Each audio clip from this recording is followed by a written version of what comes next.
tous. Alors aujourd'hui, je vais faire une petite vidéo sur Warcry pour vous parler des bandes, mon retour d'expérience, mes avis sur les bandes qui sont déjà sorties. Donc même s'il y en a encore deux autres de prévues, dont une bientôt a priori, enfin bientôt dans quelques semaines.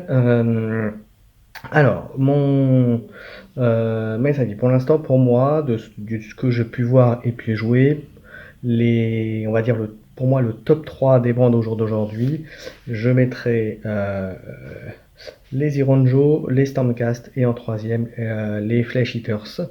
Voilà, ce sont trois bandes qui globalement, même si elles ne sont pas très populeuses, tapent fort, ont quand même une capacité d'adaptation qui sont beaucoup plus fortes qu'on ne peut y penser. Voilà, même sur les scénarios à prise d'objectif, comme ils font des gros dégâts.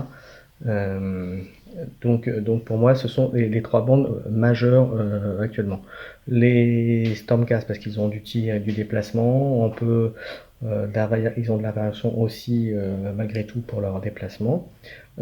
Ensuite, vous avez les, les Ironjo. Alors les Ironjo, vous avez plusieurs configurations qui existent.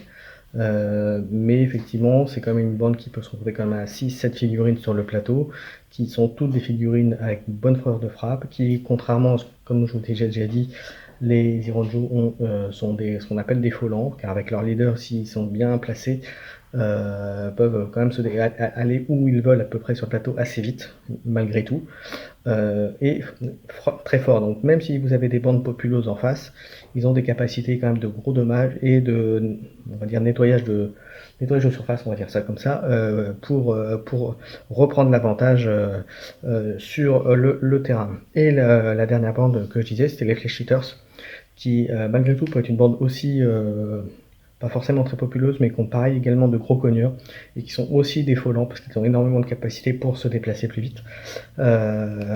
Donc voilà. Alors après, bien sûr, tout cela, il faut relativiser, puisque ça dépend aussi du scénario, des conditions, des péripéties, et ce genre de choses. Voilà pour mon point de vue. Ensuite, pour moi, en tiers 2, je mettrai les Nighthaunt, les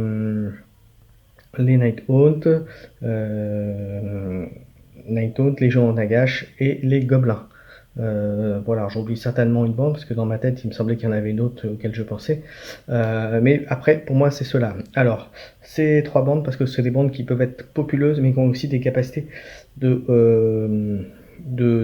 pareil, de faire du bon dégât, après tout dépend aussi des configurations, parce qu'il existe aussi pour ces bandes plusieurs configurations. Là je suis en train de préparer le Tactica pour les Nighthaunt, donc je vous en parlerai plus en avant, mais c'est une bande aussi qui pourrait être très sympathique aussi, un peu comme les Légions Nagash, mais les Légions Nagash ont quand même de gros défauts, mais ça j'en parlerai ultérieurement, pareil en faisant leur Tactica plus tard. Voilà. Et ensuite, vous avez les autres bandes. Dans les autres bandes, je pense qu'on a possibilité aussi de aussi bien performer, mais c'est quand même des bandes, là je pense au Corvus, au Splittered notamment, et les Idonettes aussi sont pas mal aussi.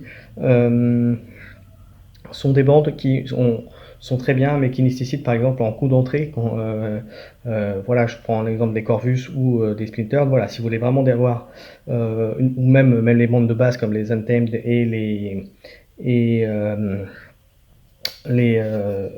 Héros de Golem, pardon, sont des bandes qui nécessitent quand même de prendre deux fois la bande pour pouvoir avoir une bande qui soit correcte et qui soit vraiment performante en termes de constitution de bande.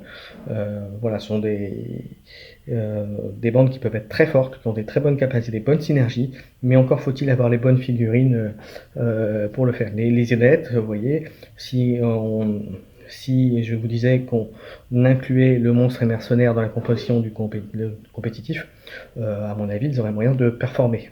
Mais si on s'en reste juste au livre de base, entre guillemets, et aux constitutions, aux formations de bande qu'il y a aussi bien dans le livre de base que dans les fiches vendues à part, vous savez, qui sont par faction, je pense qu'effectivement, j'en serai sur ce que je vous ai dit là, donc avec le tier 1 composé, comme je vous ai dit, de Stormcast, Ironjo et Flesh Eaters, et en deuxième, Nighthaunt, Gobelin et je sais plus ce que je vous ai dit en troisième, et les gens d'Agash. Voilà. et ensuite tout le reste en tier 3. Voilà. Mais encore une fois, ce n'est qu'un avis, ça pourra certainement changer. Il y aura peut-être des changements au niveau des bandes, au niveau de la constitution.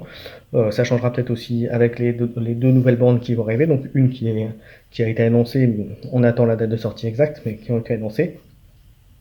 Voilà, ça c'est le point de vue que j'ai par rapport à, Warcry, bande actuellement existante. Alors, je peux me tromper, hein, comme on dit, je prétends pas être parfait dans mes analyses, mais pour moi c'est ce qu'il en ressort des quelques parties que j'ai vues, des quelques tournois que j'ai pu voir ou des comptes rendus que j'ai pu lire. Voilà, ce sont mes retours. J'espère que ça vous a plu. N'hésitez pas à mettre vos commentaires, ce que vous pensez aussi sur les bandes à Warcry. Quelles sont pour vous les bandes les plus fortes au jour d'aujourd'hui en format tournoi? Voilà, alors encore une fois, si je parle du tournoi en version compétitive, en jeu légal, voilà, comme il pourrait y avoir. Voilà, j'ai terminé. Ma prochaine vidéo, comme je disais, pour Warcry, ça sera certainement le Tactica sur les Nighthaunt. Et puis j'espère pouvoir vous faire aussi des rapports de bataille bientôt Warcry. Voilà, et bien écoutez, à bientôt et amusez-vous bien.